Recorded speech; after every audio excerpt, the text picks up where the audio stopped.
The thing is, your printer's like definitely the highlight of the show. If it doesn't spring up in the middle of the episode, then people have got nothing to look forward to. Yeah, that's it. It's not just going to be like 60 minutes of where's that printer sound. I've turned it off, so we're not going to get it. Maybe I'll just turn it on randomly throughout the show. I don't know.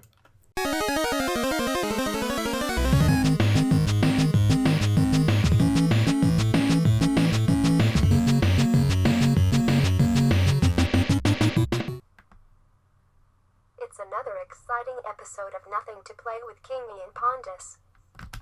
Did you get that? Did that work? Oh my god, I'm so aroused right now. I know, right? It was. I had this idea of getting like. Well, I did sort of think maybe we should get someone to. Cause I'm listening to a podcast at the minute, and they've got like this a set opening every week, and it's just a woman saying like what the show's about and who the people are, blah blah blah. And I was like, I bet there's things online where you can pay someone like £5 to do a simple task for you, and I could pay someone £5 to write us and narrate us an intro that we use every week. But then I thought I don't want to spend money on it. I could just do it on a text to speech thing online, and I did. But yours, when I put Kingy Kingy, it said Kingy. And I'm like, yeah, King G, I guess, is kind of... Might as well had to put it as King, space, double E. All right. I suppose that's my Chinese alter ego. Yeah, King G. King G. That's only slightly racist, so that's not too bad. Yes. Bothering, isn't it? Now yeah. I need to open the script again. So, I'm never ready. I should always be ready. Yeah, so I guess that's the intro. Welcome, everyone. Yeah, that was it. Maybe we'll get a real human person to do it. It seems unlikely though. So I would love to get Brian Blessed to do it. That'd be incredible. I don't think we're gonna do it. Maybe we could get a Brian Blessed impersonator, or just someone to scream. I don't know. I'll have a look, see if I can get someone to get us an intro. We'll look into that. Yeah. Okay. Right. Let's get on with the news. So, it was a surprise to no one that Nintendo announced the SNES Mini. Yeah. Who didn't see that one coming? Oh Christ! After the thing shit money the last time, I'm shocked if they won't do one for every console. I don't know. Will they do one for every console? I am expecting them to do an N64 one next year, and I will be pre-ordering that one. I don't know with the N64 because I mean the SNES and the NES are like old enough now, but I bet they're going to get into some licensing nightmare with like an N64 Mini because I don't know, a lot of the companies are still around, and I mean unless it's only going to be Nintendo first party games, but probably. I mean they've got enough on there. I don't know. They've got Ocarina of Time Majora's Mask, Mario 64, Mario Kart, Mario Golf. You've got Smash Brothers. Yeah, but no Metroid. I guess that's it. No Metroid. You got Mario Kart. So what's that? We're up to about 5 or 6. Donkey Kong. There's a rare property though.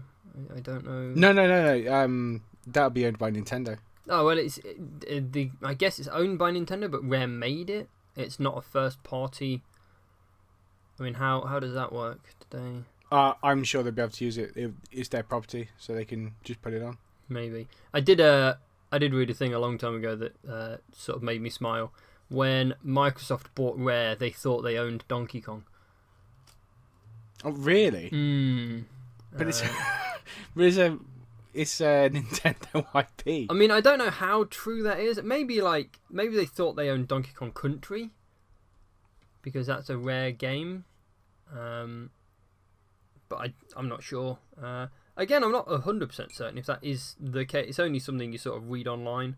And we all know what you read online is definitely true. Yeah, always true. Always it's like true. that famous quote from Abraham Lincoln: "Never believe everything you read online." Yeah, exactly. Yeah. Yeah, he knew his stuff. Yeah, he knew his stuff. Anyway, it's going to cost £80. Man, there are places that you can pre-order it for 70. Yeah. But I think even sort of 70, 80 quid, it's not bad. It's, what is it? How many games is it? It's less games than the NES. The NES had 30 games. This, I think, has 20. No, it's got more than 20. 21? I'm pretty sure it's 20. No, I think it's more than 20. Okay, count it up. I know it's not 30. I know it's... where are we? 21 games. 21. 21. Okay, right. 21 games, and you get a second controller as well. Yeah, so you get 2 controllers. That's quite cool. Yeah, because even the NES came with 2 controllers. Consoles, I think consoles up to the SNES also had two controllers with them. Oh, right. Okay. I think the SNES, I don't know, that might need a fact check, but I'm pretty sure my SNES had 2, my Master System had 2, my Mega Drive had 2, my NES had 2. I'm sure it was just the SNES that didn't. Anyway, so the games. Contra 3. Yeah, cool. Great. Never really been into Contra, but Contra 3 is not too bad. Donkey Kong Country, and I guess if Donkey Kong Country is on the SNES, then... Because that was also made by Rare. Yeah, the Donkey Kong 64 is likely to be on the N64 one. Yeah. Earthbound for the first time. Yeah, never played that game. No, I've not. I tell a lie. I played emulated versions. It's I never really got very far because it's a really weird game. But I would, like, if I bought this, and I'm not going to, I'd really get into that. You can't buy it. It's sold out already. There are still places that occasionally pop up with like pre-orders. Yeah, they get sold out straight away by scalpers. Yeah, people. But then they're sort of saying that if... I mean, the reason Nintendo didn't make that many NESs was because they didn't know how much demand there would be. Now they know there's loads of demand. Are they going to make loads of these SNES consoles? Well, they said they're going to make more, but, you know, Nintendo, they only make small amounts anyway. Yeah, it's probably only going to be a small batch, but still, I mean, it's a nice thing for people to have, but you can get better things cheaper. But yeah, I suppose there's an aspect of legality to go in with that. But anyway, Final Fantasy 3, which I think is 6. I think that's right. I can never remember which way. I can never remember what it is. I think you're right though. Yeah. So it's Japanese 3, American 6, I think. But then was there a 6 in it? I don't know. F-Zero, which... That's cool. Yeah. I didn't like it that much. Oh, so many people loved F-Zero. It's a great one to put on It's there. really hard, though. Really hard. So hard. Kirby Superstar. Don't know that one. It's just another normal Kirby platformer. I seem to remember it being okay. Kirby's Dream Course. I assume it's just the same. No, it's mini golf, oddly enough. Oh, okay. And you have to kind of hit Kirby with an imaginary putter to get him down holes. I bought this because I thought it was going to be a Kirby platform. I was so disappointed with it. I think I sent it back. Legend of Zelda: A Link to the Past, because of course Legend of Zelda: A Link to the Past. Like that. This was not going to be on it. I mean, come on. They should have made one without it on, and then everyone would go mental and release like SNES Mini 2 with exactly the same game, but just with Zelda on it as well. Mega Man X. Mega Man game. I've never been a huge Mega Man fan, but that'd definitely go down well on the American market. Yeah, I mean, I played X. I had one of them. I can't remember which one it was, but I quite liked the X series. People complained because it wasn't the same as the original Mega Man games, but I never got into those, so maybe that's why. Secret of Mana. If you have this game boxed in great condition, it's worth a shit ton of money. Yeah, it's a just another SquareSoft RPG. Well, it's meant to be a really, really good one as well. It's not one I've played. I played Chrono Is it Chrono Trigger or Chrono Cross? I think it's Chrono Cross. I played Chrono Cross. That was really good. There is a Chrono Trigger, but I don't know if that's the one you're referring to. I don't know if it's the SNES one. I don't know. Star Fox. I loved Star Fox. That's cool. The next one we should leave till last. Oh, we should. Was Star Fox? Was it Star Wing? It was Star Wing here, yeah. And then there was that weird Lilac Wars and. It was Lilac Wars on the N64 in UK at least, and in America it was Star Fox 64. Right. Okay. Street Fighter 2, because obviously Street Fighter 2. Yeah, of course. I mean that you can't really have the SNES without Street Fighter, really. No, it's definitely one of those kind of iconic SNES games. Yeah. Super Castlevania 4, which is one I've completed. Yeah, that's cool. Cool being on there. Yeah, great game. Like Castlevania. Super Ghouls and Ghosts, which is of course. How could you not have this on it's there? so hard. I think it's just the first level which is ridiculously difficult, and then after that it kind of gets a bit easier. But Yeah. just getting past that first level, such a dick. Super Mario Kart. Of course, yeah. We all know about that. I mean, a lot of these games are. If someone said name 5 SNES games, I bet you'd name most of the games on this list. Yeah, I think we were on the podcast when we were talking about them doing one of these, predicting doing one of these. Mario Kart and Mario and Metroid and stuff were all on our list. Yeah. Super Mario RPG Legend of the Seven Stars, a game that never got a UK PAL release. Well, it never got a PAL release, I don't think. Yeah, that'd be pretty cool to have. Yeah, it's actually not that bad a game. It's another SquareSoft isometric RPG. I was playing it recently, and it plays quite well. I don't. It's weird that Mario is like a silent protagonist, but people bring it up, so people talk to him. And they're like, "Oh, I'm not answering, eh?" And then sometimes he has to act out like scenarios and things, and they all have to guess. It's pretty good, to be honest. Oh my god, it's like Silent Bob. Yeah. Super Mario World. Obviously. Yeah, of course. Yeah.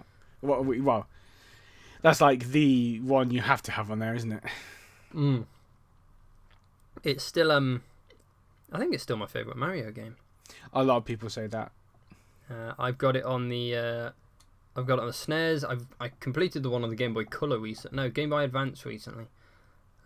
That was, I say recently, I bet that was a good year or so ago. Anyway, Super Metroid, because of course Super Metroid. Why wouldn't the next one, Super Punch Out. Oh, love yes. Super Punch Out. Yeah.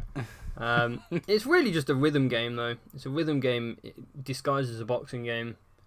But it's not. That's not to say it's a bad thing. It's still really nice. Still looks great. Still plays really well. And not quite last, Yoshi's Island. Yeah. This is one that's always seems to crop up on people's lists of favourite SNES games. I never actually played it myself. No, I didn't. It's I think it's Super Mario World 2 Yoshi's Island. Yeah. I think that's how it's. And being as how much I love Super Mario World, then I should really have played it. So just before we go to the last one, which is obviously the big hitter, I think that's a really decent lineup of games. They've definitely got a good cover of all the great games that are on the system, and the different styles. Yeah, it's different genres. I think it's a good mix. Yeah, it is a really good pick. It's all the kind of, I want to say all the heavy hitters. It's really most of the big hitters. Yeah. With a couple of kind of smaller side games. I don't think I'd have put Kirby's Dream Course on it, to be honest. I'm not even sure I'd have put Donkey Kong Country on it. I can never remember which one I actually prefer. The Donkey Kong Countries. I think it's 2. I think I like 2 the most. F-Zero, I probably wouldn't have put F-Zero on. Have to have that on. The music's amazing. The music is great, and it looks F-Zero. Oh my god! Right. After we finish recording this, I'm gonna have to go listen to the F-Zero music. F-Zero is kind of like a precursor. I was listening to this the other day. It's a precursor to Mario Kart. So, like Mario Kart and F-Zero look basically exactly the same. and it's because they are both Mode 7 kind of racing games. They were testing the waters to see if they could make it work with F-Zero. It was so fucking fast as well. It was so hard to navigate the corners. Yeah, really fast. But yeah, that's also the other issue is because it's 2D. It's 2D, but trying to simulate a 3D experience. It's also makes it really hard to navigate the course as well. Yeah, it's an odd game, but it's sort of like to complete it is really hard. I think you have to get like top 2 or something races in all the courses, and they're really long and really hard. It's just so difficult, so very difficult. There was a challenge thing I was watching a while ago, and they were trying to complete the game, and they just couldn't do it. They tried and tried and tried. Was that Daro Brian's thing? Oh Christ, no! I saw like 2 episodes of that and decided I was done. No, it was it's Game Center CX, and they had an F-Zero episode, and they just couldn't.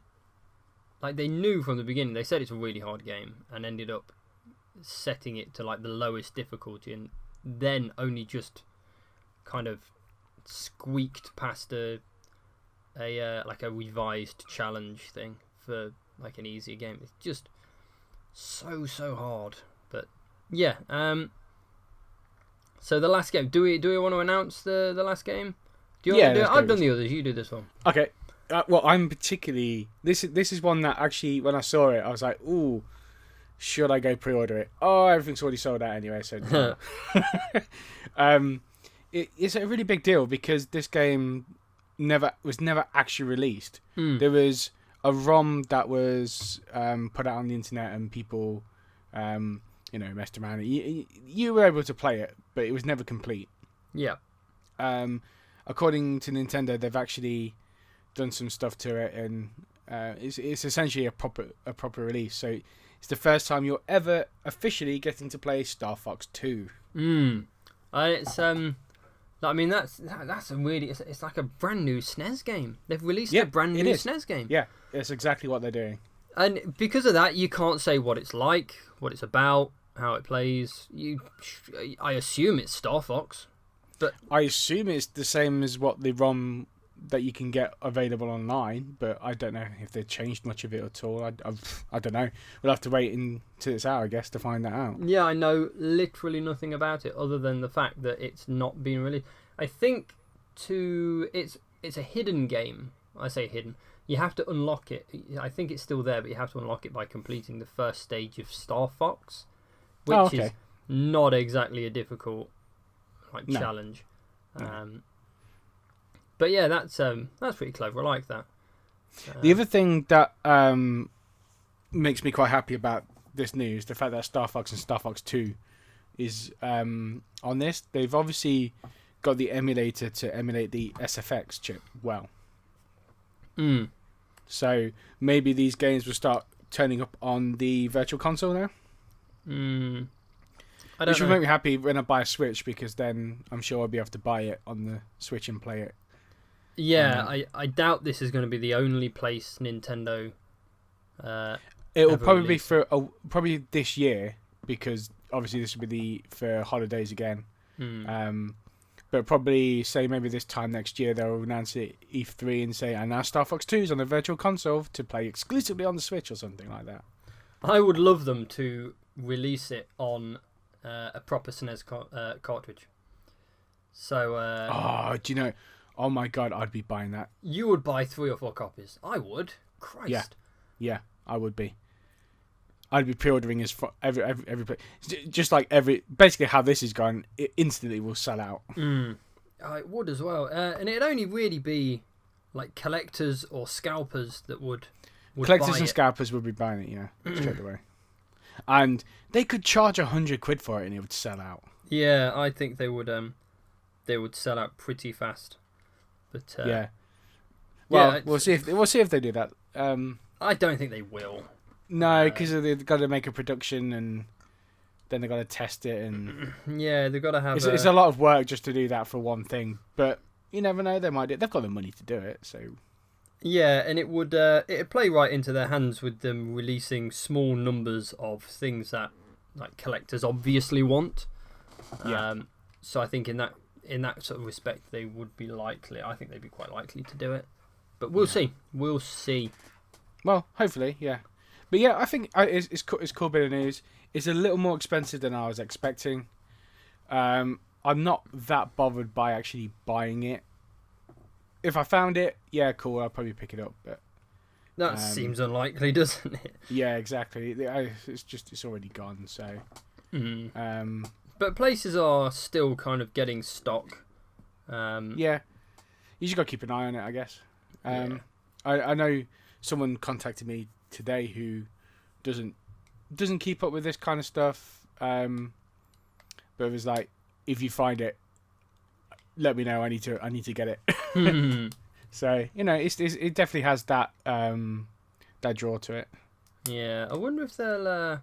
Well, I say I wonder if they will. You know that given like a couple of days, someone will have it set up. So I imagine it's probably going to be very similar to the NES Mini, and then people will just put more games on it. Yeah, definitely. But then if I had on one, the box, would I it says do 20 plus 1 games. Yeah, the 20 is all of them, and the plus 1 is Star Fox. Yeah, exactly. They're also doing 3 different versions as well. So you've got the US style, you've got the European style, which is by far the best looking one, and the Super Famicom version, which is exactly the same as the. Oh no! Well, theirs is it. The version they're doing is a little different. How is it different? It's a slightly different color base, isn't it? Is it? I don't know. Yeah. But the box art for the Super Famicom is by far the best. Like a grey box with the red, yellow, blue, and green kind of outline of the console. Super Famicom stuff always looks amazing. Wasn't the Japanese one it had a slightly different, darker grey? I'm pretty sure it did. I don't remember. Unless I've just been looking at ones that have faded in over the years. Someone, I might be wrong on that, but I feel like it was a slightly different grey. Someone did post a picture of the hand holding a SNES Mini and said Nintendo have confirmed that after 6 months the SNES goes nicotine yellow, and the woman it was yellow in her hand. Just the top half was yellow. Yeah. I wouldn't want that, but at the same time it'd be kind of cool if they released a limited edition that was yellow. The thing is, I was contemplating this as well. Like, should I buy it, or should I use that 80 quid to actually buy myself a Switch? It's and I'm more interested in buying the Switch, to be honest. As cool as this would be, it'd be mostly I'd use it once or twice, and then it will sit in my collection for the rest of time. Yeah, it's I genuinely don't think I'd use it that much. I mean, it's one of those things where like I've had emulators and things, and I play with it, and I'm like, wow, this can play all these games. Look how amazing these games are. I remember playing these as a kid. Turn this shit off. So again, I don't consider I'd get that much use out of it. But if they do an N64 one, that was my first ever console. It's very dear to my heart. I mean, I have a tattoo of it, so yeah, I would be definitely buying the N64 Mini if they do that. Plus, it'd be the first time you'd actually be able to play N64 games via HDMI. First official way. There are HDMI adapters out. Yeah, there is. They are, Jesus, like rocking horse shit. They are next to impossible to get. And really bloody hard to fit. They only sell them to a very select few. So, but I think it would be good if they did an N64. I might buy one because I bought an N64 when they were out and quite enjoyed it. It depends what the games are. With all these things, it depends what the games are. Yeah. Well, you can guarantee Mario 64, Mario Kart 64, probably Donkey Kong 64. Likely to be Ocarina of Time and Majora's Mask. Yeah. Wave Race 64 probably. Oh yeah, that's a good point. Yeah. Did they do a Pilot Wing 64? Yes, that was on release day. Smash Brothers is bound to be on there. Smash Brothers has to be on there. It would be if that's not on there, fuck me. Yeah. But then saying that, it'd be interesting. Well, it would be interesting if they did it for all of these things, but it'd probably drive the cost up too much. If they had like online play, like a way to play online. No, that'd be next to impossible to do. But it'd be cool if you could play online. Trying to think of other iconic N64 games. I mean, GoldenEye, unless Nintendo and Microsoft and Rare and whoever owns the Bonds license can all come together and say, yeah, let's put GoldenEye on there. It just like that. It's just that's the one that's going to be missing. It'd be amazing if they could get that done, but it's just not going to happen. Because I don't know if you remember this story for Microsoft got Rare to do a HD port of GoldenEye for the Xbox 360. Yeah, it was an Xbox. Was it like a live downloadable? I don't think it was going to have a disc release. I'm sure. It was the Xbox Live Arcade at the time. It was called back then. Yeah, they had it all sorted and everything. Because it was basically how Perfect Dark was redone. They had it all sorted and everything to go, and they got whoever owned Bond at the time, presumably Sony or something, on board about having the license there and this, that, and the other. Everything was there apart from Nintendo, and they said to Nintendo, you can put the ROM up on your virtual console and set it on the Wii, and we'll have the HD remake on the 360, and both sales we all take a cut out of, essentially. And they said no. Nintendo are a bit like, it's my ball and I'm going home at times. Yeah. Like, everybody wanted this. All the fans wanted it. And the thing is, like, I would have bought the HD remake and the virtual console version on the Wii as well, just to, you know. It's just like, why? I know they like to beat to their own drum, and that's fair enough. But that is just you know, it would, so many people would be happy over that, and they were just like, no. Well, they have been a bit more agreeable lately, and if it's like an N64, if it's their proprietary thing and they get all of the money, I'd be shocked if they didn't do it. I don't know who owns Bond or GoldenEye, or I'm assuming when Microsoft bought Rare, they didn't buy all of their back catalogue. Who knows? I would absolutely love for the GoldenEye HD remake to actually leak at some point. That'd be incredible. I think it's only like the first level, the dam level. I don't know if they did the whole game. To be honest, I was under the impression that it was finished, but I suppose I could be wrong on that. I'm not sure. It's been a long time since I've heard about it. Okay, so the top N64 games. GoldenEye, we've mentioned. Mario 64, Ocarina of Time.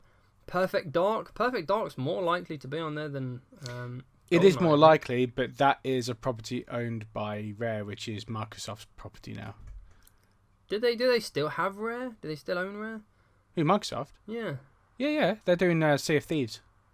Oh, I thought it's Bungie they let go, wasn't it? Yeah.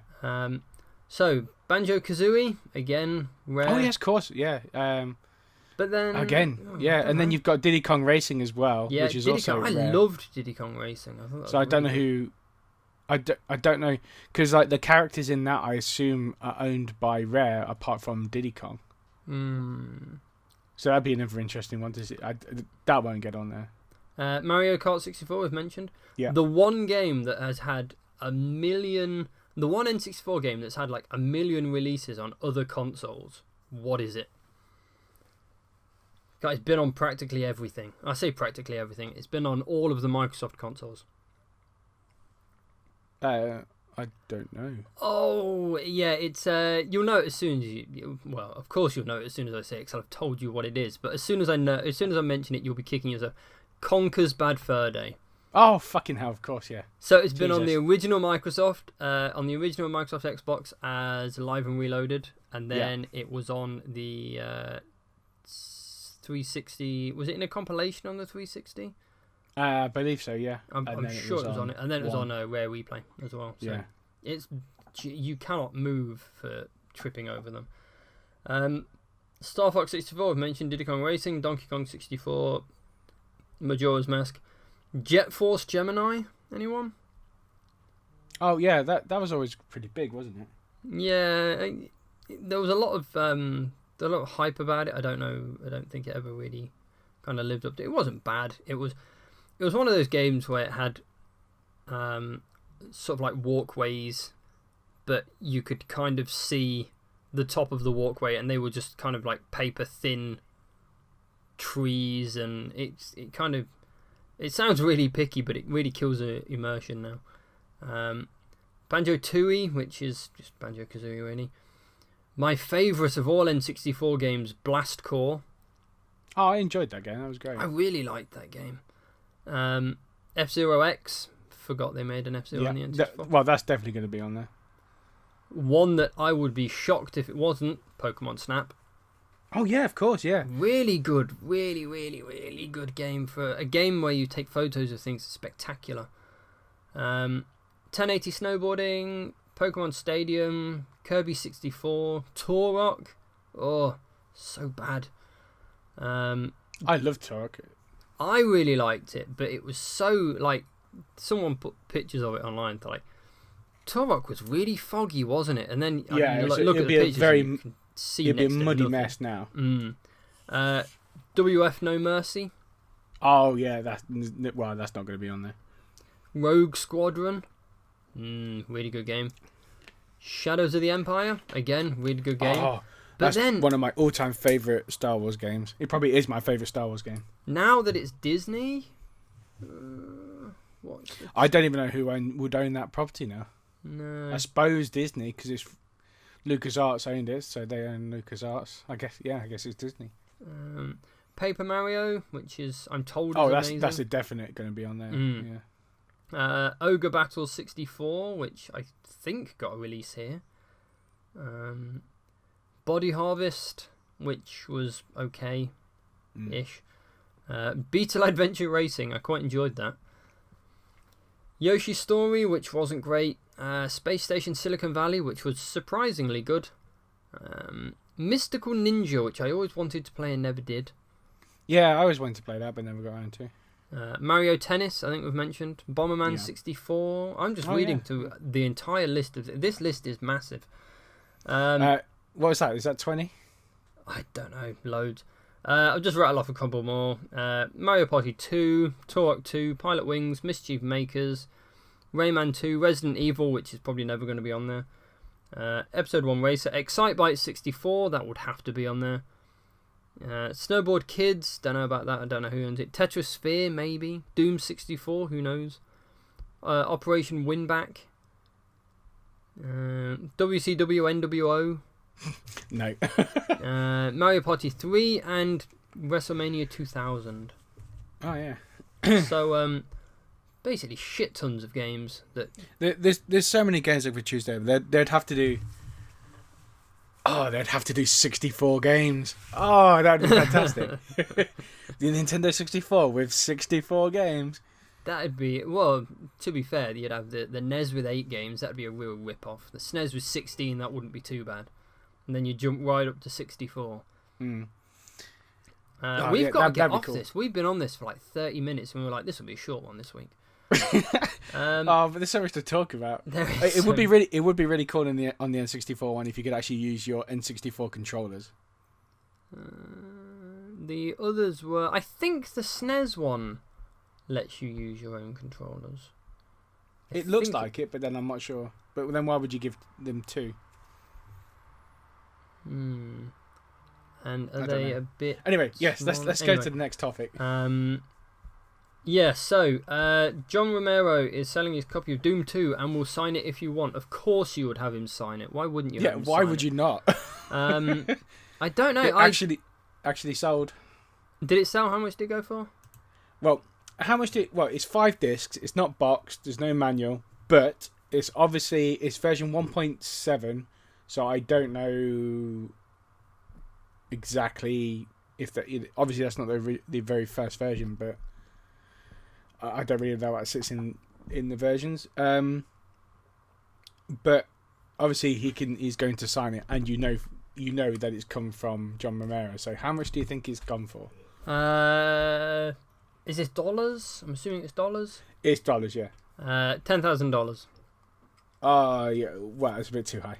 I've overshot it. $5,000. A little less. 3. Yeah, it's $3,150. So that's about 2,500 quid. Oh, that's a lot of money, isn't it? It's gone to I think it's. Oh, Ireland. Oh yeah, I forgot that he lives in Ireland. Yeah, it's coming from Ireland. Oh, yeah, well, there you go. That's crazy. $3,000. That's For 5 discs. Yeah. Well, to be fair, I mean, it's John Romero's copy of Doom 2. I don't know why he's selling it. Really, why is he? I mean, it's not like he needs the money. He probably just feels like he doesn't need it anymore. He's just sitting on a desk somewhere or in a cupboard. I bet he's got like 40 copies of it. Yeah, I'm sure he's like, I'm sure a collector will want this. Let's just put it up. Maybe he's trying to do it for a charity or something. I don't know. But yeah, I mean, if you wanted John Romero's copy of and apparently there's I know a couple of people that have kind of met him at conventions, and he's always really happy to talk to people, and he seems like a genuinely nice guy and always willing to sign things for you. So yeah, I mean that's fair play to whoever bought it, whoever had $3,000 sort of knocking around to pick it up. There was 83 bids on it. Oh Jesus!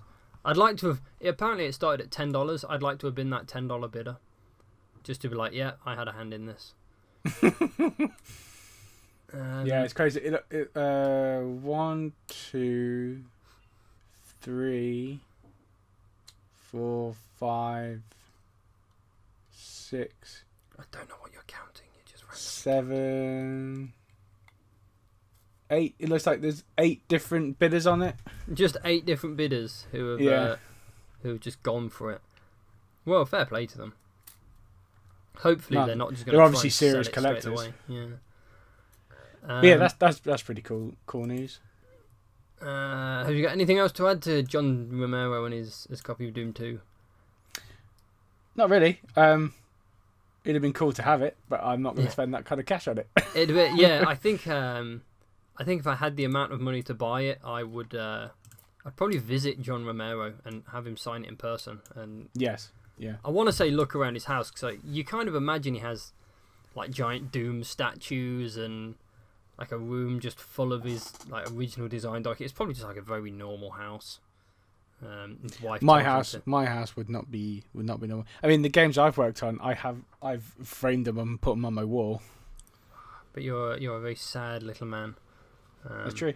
And if John Romero did it with all of his games, then chances are he'd just like build another house out of discs. Yeah. With Daikatana 64 just being the toilets. Yeah, so SmartBoy. A couple of years ago, Hyperkin did a April Fool's Day joke that said they were making an add-on for your smartphone that would play Game Boy games. People were that excited about it, they just went ahead and built it. Yeah, they got so many people were like, "You have to make this," and everyone was disappointed that it was an April Fool's, and they were like, "Okay, we've got something here then." Yeah, okay, we have to make this. Yeah. Much the same way that ThinkGeek made a Star Wars Tauntaun sleeping bag. So you unzip down the belly and you open it and you can see all the guts inside, and you climb in and zip it back up and it looks like you're sleeping inside a dead Tauntaun. And people went bonkers for it, so they had to make loads of them and made a shit ton of money. So fair play. Yeah, this SmartBoy works. It's only it's only for Androids at the minute, which doesn't surprise me because it's usually because it's not quite legal. I suppose, does this actually play Game Boy game cartridges, or do you have to download ROM? It's cartridges. You have to have cartridges. Oh, okay, so it is a legal thing. Yeah, it's perfectly legal. I imagine that it works much the same way as the Retrons, where you plug the cartridge in and it emulates the cartridge. But yeah, it stretches it and upscales it. I wonder if that's where they'll have trouble getting it past the Apple certification. I don't know. Because it's emulation. They tend to shut down the emulation stuff, whereas on Android, it's just you can put whatever the fuck you want up on there. Yeah. There's some rules, but it's not as strict as Apple. It's like kind of like a more open platform. So yeah, very much so. I guess if they were making them for Apples, then if they're making them for iPhones, they would have to spend quite a lot of money, like licensing through Apple. So maybe that's why. Maybe. I mean, yeah, probably. I'm not 100% sure. It plays Game Boy and Game Boy Color cartridges, and it's very reasonably priced at only £60. Yeah, I was looking it up because I didn't realise it actually played the actual carts. So is it just Game Boy? Can you do Game Boy Advance and stuff as well? Just Game Boy and Game Boy Color. Oh, okay. So that's a bit disappointing. But yeah, I just thought it was a thing where you emulate, and I was thinking £60 for a bit of plastic. Yeah. But no, it gives you the physical buttons. I guess the reason why it's not doing Game Boy Advance is because you need... Is it 4 face buttons and 2 shoulder buttons? Or is it still 2 face buttons, 2 shoulder buttons? Yeah, you need the shoulder buttons. That's a good point. I can't remember. And yeah, and it was... Well, basically, Game Boy Advance was basically like a SNES controller with a screen. Yeah, basically. Game Boy Advance. No, it only had 2 face buttons. So it had an A, and A, B, L, and R. Oh, did it? I thought it had 4. I thought it had 4. But I guess we're getting it confused with the DS because that had 4. Yeah, that's probably what it is, yeah. So 2 face buttons, 2 shoulder buttons. I mean, that's still... But then, well, I'd say, but then again, it's still... It's a significant leap in like processing power and things, but it's only like 16-bit, and phones can do PlayStation games quite comfortably. So, I guess maybe if it goes well, then they will do one for Game Boy Advance. I'd love it if they just went really out there and did like an Atari Lynx one, and that'd be cool. They are doing an Atari 2600 one though. Yeah, they are doing a 2600. I think it's like a Retron 5 with a 2600 slot in it, is it? But it's black with wood paneling. Yeah, it looks actually quite cool. I think it looks really good. I don't think it will be worth the money that they're asking for it, but I think it looks pretty good. Yeah, definitely. I don't know how much more I can go on about that, to be honest. No, I think that pretty much brings our news topics to a close. Yeah, it pretty much sums it all up. I mean, the only thing I would add is Hyperkin are notorious for saying, we'll release it this year, and then 3 years later you've still heard nothing about it. Yeah, it took me 2 years to get the Retron 5. But it was worth the wait because that was awesome. Yeah. Before we do the main topic, I have an amendum to, I don't know which week it was. I think it was the E3 week with... What did we fuck up on? Ni no Kuni 2. Yeah. And we were saying, I expect the battle system is going to be like that Pokemon thing. It's not. It's full action RPG. Oh, cool. Because I was having a look on YouTube the other day, and I saw the E3 trailer, and there was a thing that said first official gameplay trailer, and I thought, I bet it'll just be kind of running around, and it was a lot of running around. There was one bit in it which was really weird. They were all sort of like that super deformed, like mini bodies, giant heads. And I was just like, the game is not this, is it? But it wasn't. I don't know what that bit was. Maybe it's just like a particular area that does it. But no, it was... you had 3 characters, and they were like running around with swords and wands and things. So I think... I think the battle system is going to be a bit different. So that'll be good. That's cool. But yes, on to the main topic. And Yeah, it's your this main is- topic, so if you want to... Yeah, okay, I'll introduce it. Basically, this year at E3, it was the first year where the actual public were allowed to go in. They had 15,000 tickets, and they each cost $250. So very expensive. But yeah, it's the first one. So basically, my question is, how do we feel about the public being let in? Is it a good thing or is it a bad thing? Should it just stay with other conventions like PAX and Gamescom and Tokyo Game Show, that kind of thing? Or do you think it's a good thing for E3 to actually start letting them in? It's such a hard question, isn't it? Yeah. I mean, I suppose it's nice that all these people can finally get in, because there's a lot of people that will never get into the games industry but love games and want to go to it. So it's nice for them that they're finally able to go. I think it signals. Well, I think we've been seeing that E3 is changing. Yeah, it is quite a lot. So this kind of signals like the end of that era of E3. So I think we're starting to see like major changes to it now, which is kind of good, but at the same time kind of a shame. I think it's also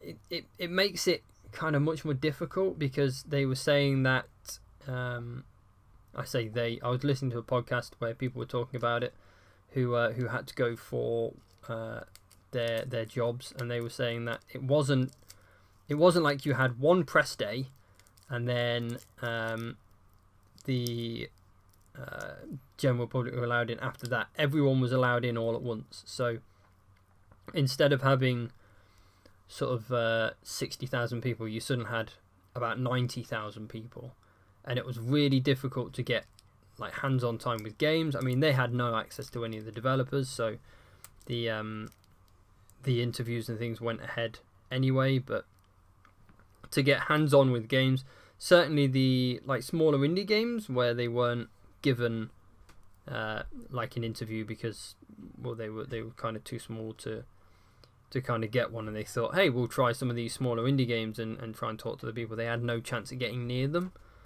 So I think in that kind of respect it's good. But yeah, it's just, I don't know, this huge influx of people, is that I'm still not sure how good I think it is. I mean, it's good that general public get to go in, because it's been an area that general public have never been able to see before. I don't think it's great because, you know, the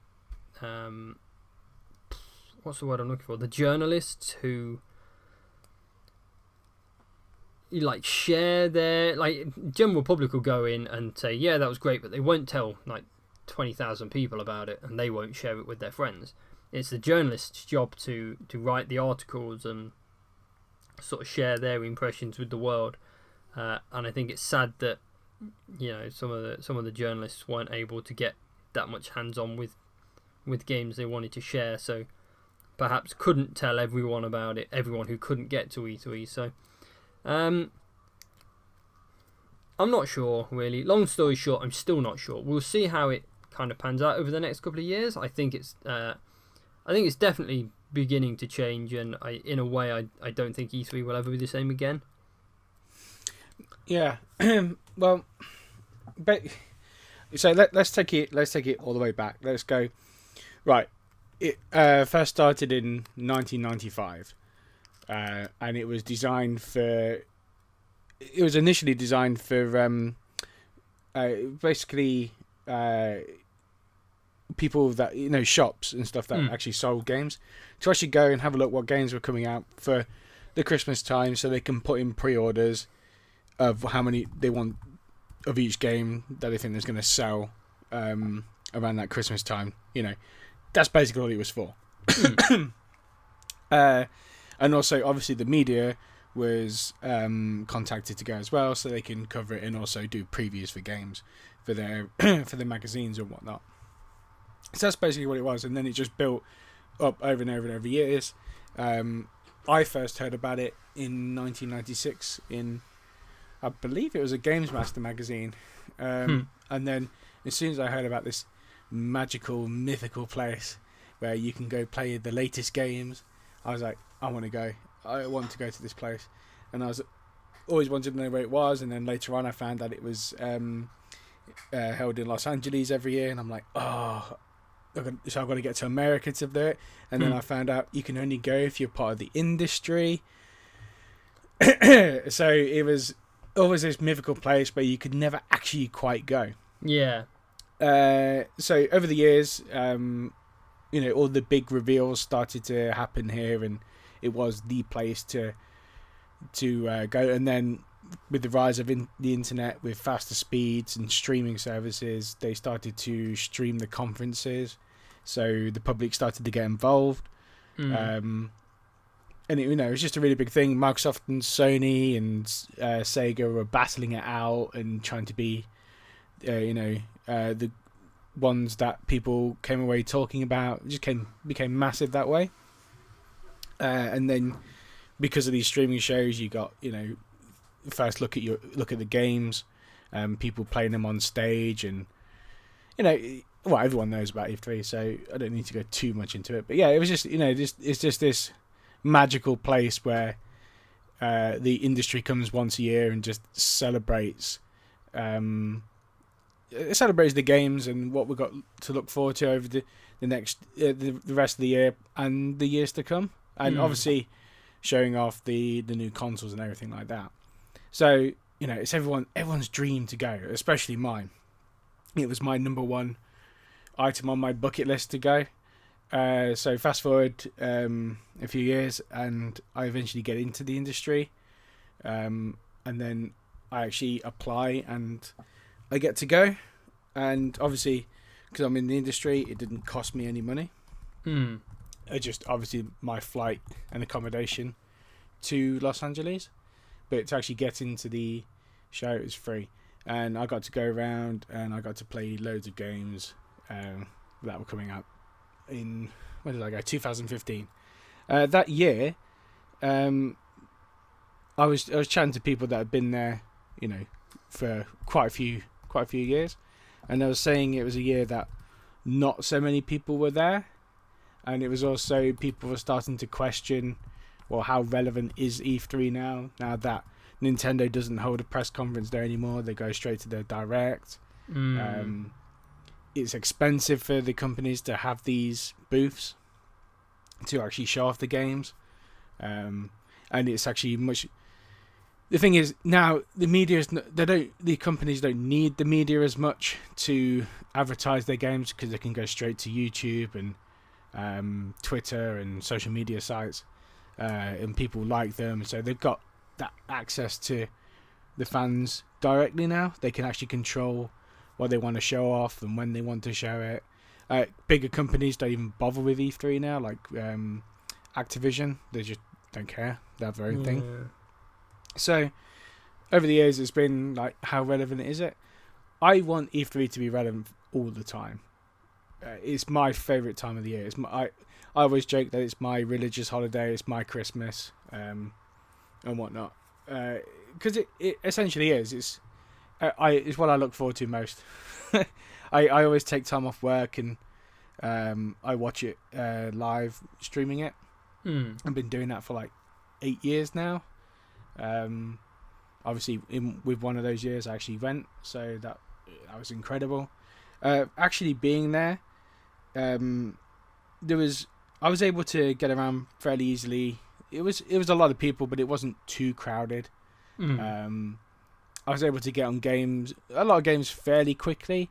There was obviously a few big games, like I had to queue up for For Honor and Mirror's Edge Catalyst. Yeah, Mirror's Edge Catalyst and Star Wars Battlefront. I had to queue up for a while to get on them, but that was cool. But they were only about an hour, maybe 2 hours on one of them to actually queue. Halo 5 was there that year as well, and apparently that had a 5-hour wait, so I didn't bother.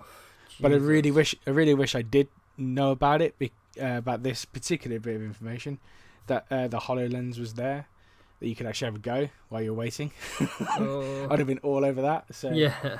if I knew that, but yeah, and I tried to get on to use PlayStation VR because that wasn't out yet either, and you had to download an app and then book an appointment, but all the appointments were booked up on that, so I missed out on that as well.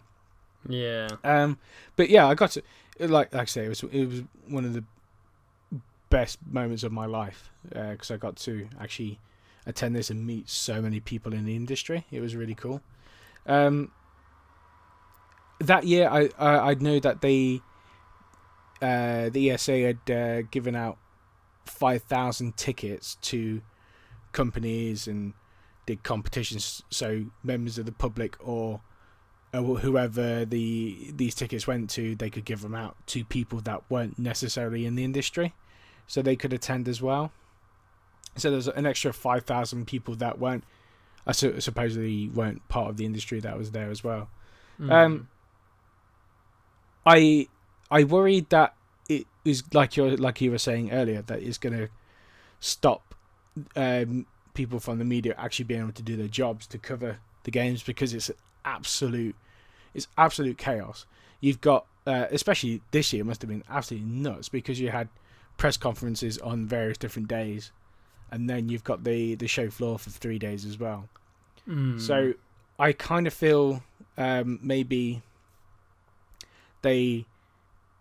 how they might change it this year, next year, is have the press conferences over the weekend, and then Monday, maybe have one press conference in the morning on Monday or something, and then open up Monday afternoon, and then have maybe Monday, Tuesday, and Monday and Tuesday for media only, and then Wednesday, Thursday, and then extend it to Friday, and have that for public going in as well. Because Gamescom kind of does that. They have like a media day, and then it's open for the public. But the thing is, it means an extra day that they have, so that's obviously more money that renting out the place. So I don't. But maybe the ESA should cover that cost, because they're actually getting people coming, the public coming in, spending $250 per ticket. So they know people are going to spend $250 to get in there, because it has that allure that you could never get in before. Yeah. And it is cool, and maybe that's because as time goes on, the publishers maybe are not going to want to, do all their announcements here and have their own things direct to the customers. Like PlayStation have the PlayStation Experience in November in America. I think that's in New York, maybe. I'm not sure, but they have that PlayStation Experience, and that's basically a convention just for PlayStation stuff. So I don't know. Maybe E3 needs to become more like Gamescom, and people actually, come each year and buy the tickets to get in, because it has E3 has that allure of being like, this is the place. But yeah, I know what you mean. I don't really know what the answer is there, because I was watching a video of a games journalist. It was their first time going this year, and they were saying like the first couple of days was just mental. There was just people everywhere, and it was just really hard to navigate, and people being turned away from queues because there's too many people queuing up, and the queues are just, it's going to be there all day. You're not going to get on this game at all. And then by the third day, that it kind of evened out, and there was room to walk around, and the queues weren't so long. So whether people had gone home or figured out how to navigate or whatever, I don't know. He wasn't sure either. But the third day was actually a lot more easier to get around. Yeah, it's it's one of those kind of rhetorical questions. There's no answer to it. No, and I honestly don't have a problem for them letting in the public, because like I for so long I dreamt about going there, and if I still hadn't been and I wasn't in the games industry, and I saw those tickets and it was $250, boom, I would have bought it and I would have been going over there this year. Yeah.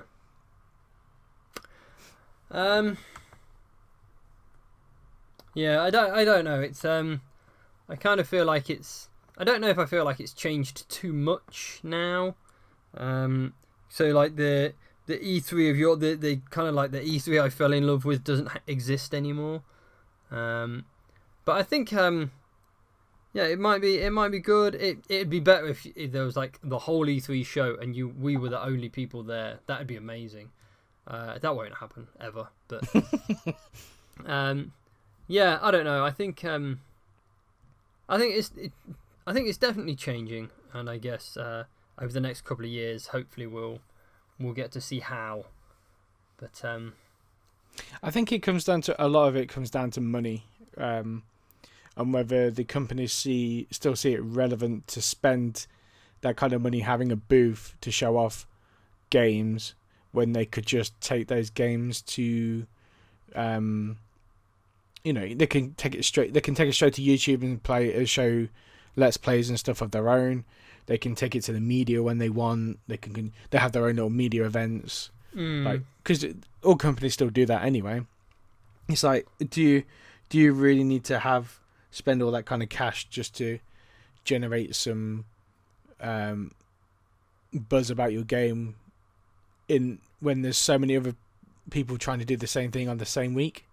Yeah, is it really worth the money anymore? It's not even like you can say, oh well, this is where journalists come to get their news, because they don't. The journalists reach out directly to the companies now. So yeah, and all you really need to do as well is just tell one place, and then it just spirals to all the other news sites anyway. It's not because they're each watching each other's sites, and if they have news that they don't know about or haven't got information from, that they just run with saying IGN has been writing about this place. Yeah, like I like that games websites are just like, oh, this other games website has got this article that we're going to blatantly talk about now. So yeah, it's I'm not sure it's that relevant anymore, to be honest. Which really saddens me. I want it to always be relevant. I want it always to be a big, huge celebration of games. Just because that's what it's always been, and it's my love. I'm so glad that I got to go, especially at the time it was. It was fucking awesome, basically. By all means, like next year, if you're not in the industry and you want to go and you can afford to go, fucking do it, because it's amazing. But I just worried that maybe they need to separate a couple of days between media and public, just so things can actually get done. Otherwise, I know you're saying they have appointments so they can go straight in allotted times, and also like the big sites like IGN and GameSpot, they have their own little booths there where the devs come to their stage and they show off the game and talk that way. So it's not like even the big sites have to go out on the floor anymore. It's the smaller sites that do. Yeah. I mean, we should move along, because it's we seem to hit a topic and then just talk about it for ages. That's kind of the point of a podcast.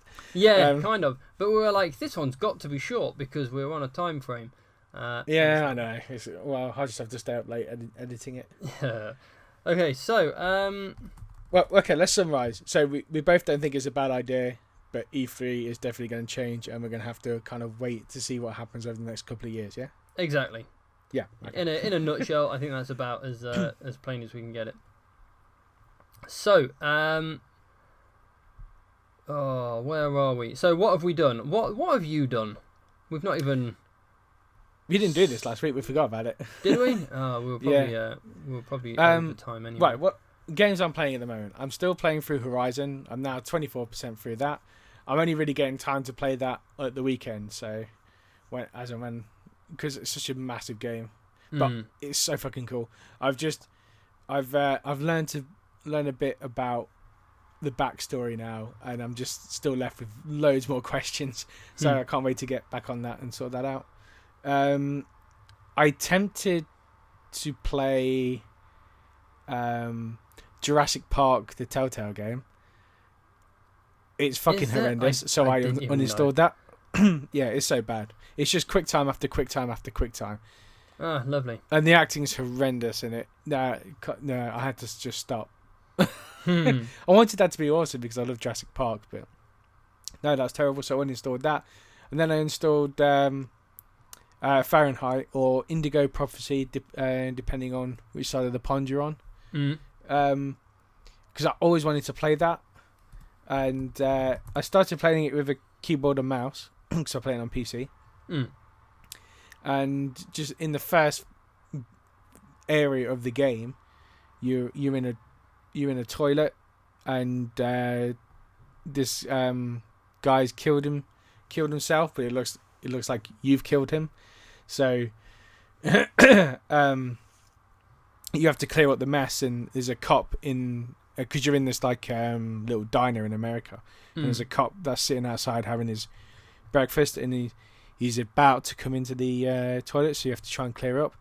And there's a bit where you remove the body that's on the floor and put it into one of the cubicles and close the door, but there's a big blood stain in the middle of the floor. So you have to grab the brush to clean it. And obviously because it was a console game beforehand and was ported to the PC, it was designed using the analog sticks on the PS2 controller. Right. And you have to make a circular motion to do the cleaning of the floor. Well, I was trying to do it with the mouse, and it just would not go round. So I kept failing and failing and failing. So then I plugged in my Xbox One controller, and it wouldn't register that controller. So I was like, right, fuck this. I'm not playing that.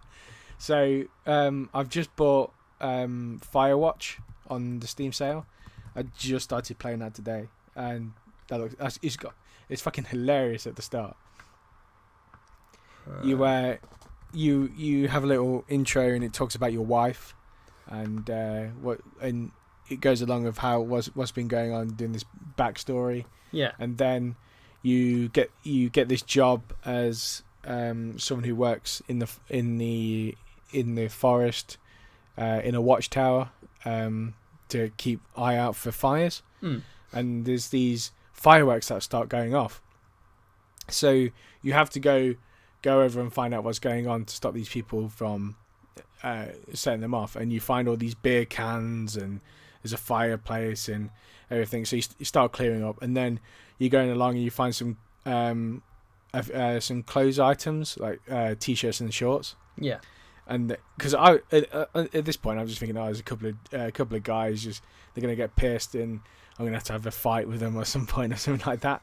So I'm going along, and then I find a bra, and then I find some panties, and I go a bit further along, and then I find another set of bra and panties, and then I eventually get to this lake, and the two women, you see these silhouettes out in, like, there's like a little island in the middle of the lake area. And they've got music playing, and they just start shouting, and hey, stop looking at us, you perv, you old man. And then if you move in forward and actually view focus in, they start covering themselves and then dive behind a rock. Nice. It's just quite amusing like that. That's as far as I've got at the moment, but I'm quite enjoying that. I am not surprised. What have I been doing? I bought Wolfenstein: The Old Blood. Oh, what, in the Steam sale? Yeah, it was about £7.50. It was really good. Yeah. Really enjoyed it. Yeah, it's such a good game. It's short though, like 6 hours long. Last boss was such a bell end, but killed him in the end. Yeah.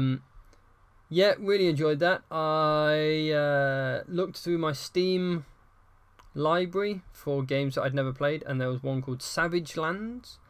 Oh, I don't know that one. No, I'd never heard of it either, and I thought, I'll give this a go. And it's got like an overwhelmingly negative review score. It was one of these like Humble early bundles? access games. Oh, okay. But the problem was it was an early access game that they tried to like polish for a long time, and then after sort of a year or a couple of years, they just said we're not doing this anymore. But they're still selling it at like 15 quid. So people are going mad about it. People are like, you cannot. It's unfair to charge us this much money for these shit games. So that was good. But I only played it for kind of about 15 minutes. I'm like, yeah, this is really bad. So kind of abandoned that. And then I continued to play Mad Max, which I've got on the PC, and is really good. Yeah, I loved Mad Max. Really enjoyed that game. I think it's really good. I'm not sorry I bought it. It's a great game. That was another game that I got to play at E3 as well. Nice. It's a bit odd. It's a weird game, but it's the car battle mechanic is really good. The only issue with it is my car's not very strong at the minute. So it's not the easiest thing to do in the world, but you find one shotgun shell pretty much destroys everything. So yeah, that's what I've been doing. Cool. So I guess we'd probably better wrap it up. Yeah, so where can we find you on the internet? You can find me on Pondis Plays on Facebook, and very occasionally Pondis Plays on Twitter. And you can find us on nothingtoplay.co.uk and Nothing to Play on Facebook. You can find me on Twitter at Ivan_Zar, spelled ZARR. Still don't tend to use it very often. I check it every now and then, but yeah, if you send us messages, we'll reply. I think that's the best we can achieve. Yeah, really. And Instagram is Bold Gamer. Facebook Bold Gamer, and YouTube Bold Gamer. Oh, last week I uploaded all our podcasts to our Nothing to Play YouTube channel. So yes, if you want to listen to them there, you're quite welcome to. They're up to date now. Nice. Yes, I wonder if there was anyone listening on YouTube. Well, there's not listening to. Well, maybe there. I don't know. Yeah. So YouTube, if that's your thing, you know where you can find us. Right, so I guess that's it. So I guess it's Goodbye from us at Nothing to Play.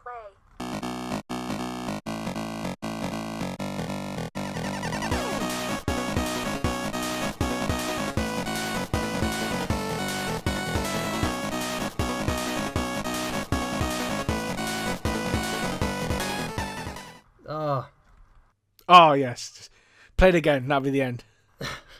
okay. Goodbye from us at Nothing to Play. Yeah, I love it. Right, okay, let's finish it.